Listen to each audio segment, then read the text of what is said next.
Nottingham Forest 0, Manchester City 2.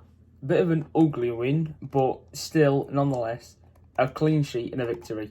And that's all we need. That's one step closer to the title. Gvardiol in the 32nd minute, Haaland in the 71st. So yeah, wasn't the first half was a pretty rough watch, I can't lie. You know, Gvardiol got the goal from the set piece, but Chris Wood should have scored about 2 really. Honestly, like the chances they were given. We got lucky to escape with a clean sheet. We were lucky.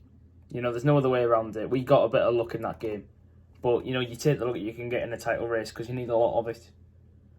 But yeah, 2-0, great win. We'll go through the player ratings. And honestly, yeah, I'm dead chuffed. That's more how I expected the Brighton game to go. So I feel like it was a bit weird going from a 4-0 away to Brighton to then a 2-0 performance like this. I thought it'd be the other way around. I thought we'd struggle against Brighton and beat these 4-0, but nonetheless, same result, 6 points, 6 goals scored. We're happy. 2 clean sheets, we take it. So yeah, let's have a look at the player rating, shall we? Let's go with Julian Alvarez. Again, you know, he's filling in for when considering Haaland's just coming back from injury. He wasn't the best of games, really. He was a bit I don't really remember him in the first half. I thought it was a pretty lacklustre performance from Alvarez. I can't really remember him having too many touches, really. Like, he was there and about in the first half.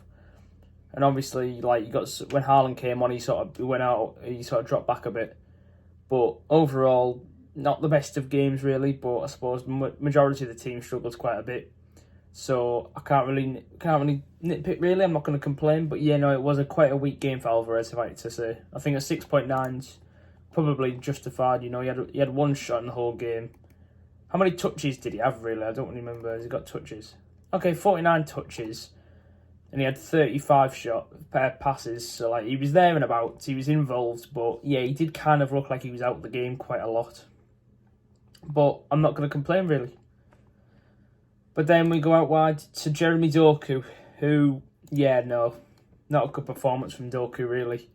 Subbed off at half-time for tactical reasons, which I'm quite happy with the tactical decisions at half-time. Because, yeah, I think bringing on Kovacic was the right move. Because he just looked a bit lost on the right. And I feel like Carl was struggling as a result. We'll get on to Walker, obviously. But I feel like Walker was struggling a little bit. Purely because of Doku just... It felt like every time he had the ball, he gave it away. And then every single time they were near our box, he just gave away a foul. So we'd give away possession and then give him a free kick.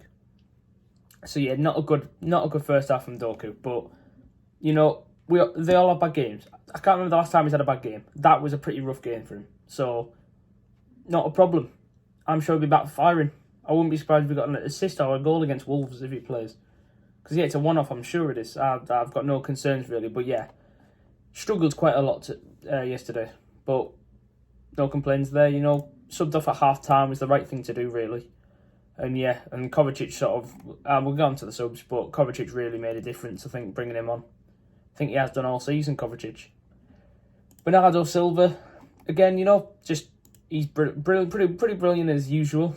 You know, just running around. You know, that's the thing. You know, I don't really think he has the best of performances a lot of the time. Again, in the big games he does, but I feel like, you know, it seemed like he was just like, I'm not sure. I think the 7.1 match rating is pretty justified because it's hard to explain really. He was good, but like. Not prime Bernardo, but the thing is you can't knock him because I swear to God in the 90th minute he's still giving an 100% effort and that's all I want from him. Seeing him, he's got the stamina. His stamina is unbelievable. So, you know, even if he doesn't contribute 100% of the time, it doesn't matter because he can run. The lad can run. It's mental. So yeah, good, decent game from Silva. Not the best, but you know, like I said, it's an overall. It was a bit of a meh performance, but we got there, so can't complain. However, Kevin De Bruyne, though, what can't he do? What can this guy not do? 2 assists, man of the match, 8.6 rating. He had 2 shots on target. Just sensational. Honestly, what a game from Kevin. I don't get how he can just... He was out for 5 months and he's just slipped back in like he's been here the whole season, carrying us to this title. Honestly, he's phenomenal. I'm going to be so... When he leaves, he's going to be heartbreaking. Because the effort he still puts in is phenomenal. 32, and he's come back from such a big injury. And it's like he was never gone. Honest to God. He's just sensational. Absolutely sensational player. So, yeah. Yeah, I think justified giving him man of the match, you know. I mean, I'll make a case for Gvardiol when we get on to him, but Kevin De Bruyne, though, fair enough. 8.6 match rating. What more can you say? He was phenomenal.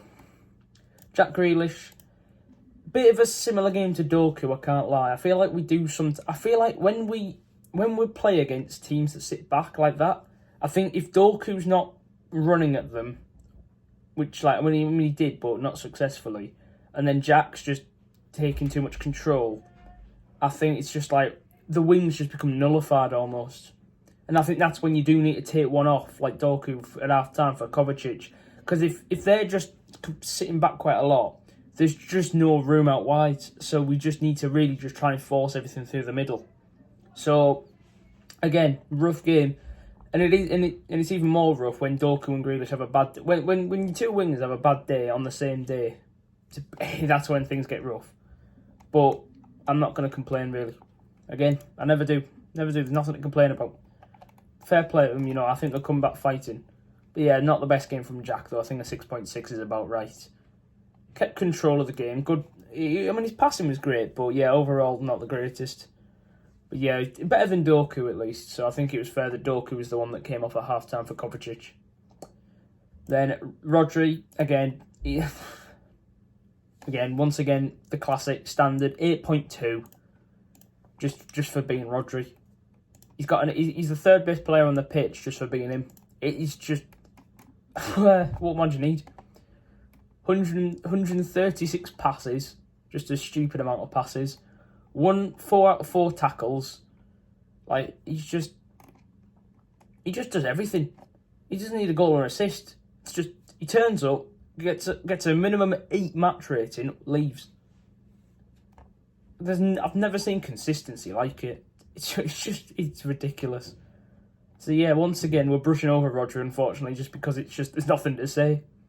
Every time, just phenomenal. Well done, Rodri. You're just a genius. So yeah, Rodri, sensational as usual. Nothing to really write home. Kyle Walker, decent game. You know, defensively, I mean, he kept he was part of the clean sheet.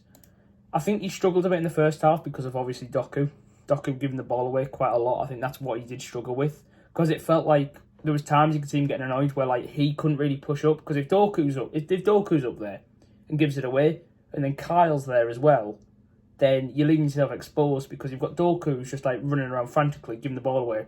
Kyle finds himself too high up at the pitch, and then the amount of counter attacks you're facing is ridiculous. Whereas when he's got someone more like controlled, say like, so what we normally do, say like we've got Bernardo out wide and then we've got Grealish out wide, then Josko and Kyle can push up because Bernardo's not going to give it away and Jack's not going to give it away. Whereas when you've got someone like Doku who's just Hail Marying it every 5 seconds, then obviously Kyle's going to get caught out if he's too high at the pitch. So yeah, so I feel like Kyle struggled a bit having Doku instead of Bernardo in front of him, whereas the second half things changed around. But yeah, pretty good though. But I thought, good game from Kyle. Did a few of his classic, just smash the ball at the bottom. His crosses need to he needs to tone it down with his crosses. Because it's ridiculous the amount of times they'll just whip a ball in and expect someone to take a touch. Like, it's not possible. But yeah, decent game from him. Manuel Akanji, I mean, I might as well pair Akanji and Ake together, because I thought the two of them I think they were as good as each other.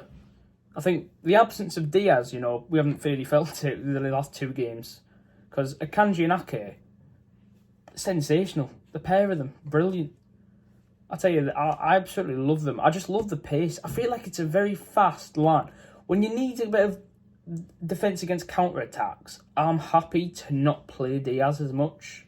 I'll say it quietly, because obviously Diaz is phenomenal. But Akanji and Ake are rapid, and I've got alongside Kyle. So say Josko's pushed up, you've got Ake, Akanji, Kyle. You ain't got the legs to get through that, I'm sorry. So yeah, brilliant. I absolutely love Akanji. Still think Akanji is the biggest bargain of the last couple of years. 15 million.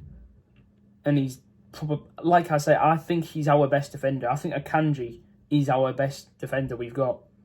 And for 15 million, still an unbelievable bargain. So yeah, and the same with Nathan Ake as well. Nathan Ake, you can always rely on. Left back, centre back, he can do it. So yeah, Nathan and Akanji, brilliant.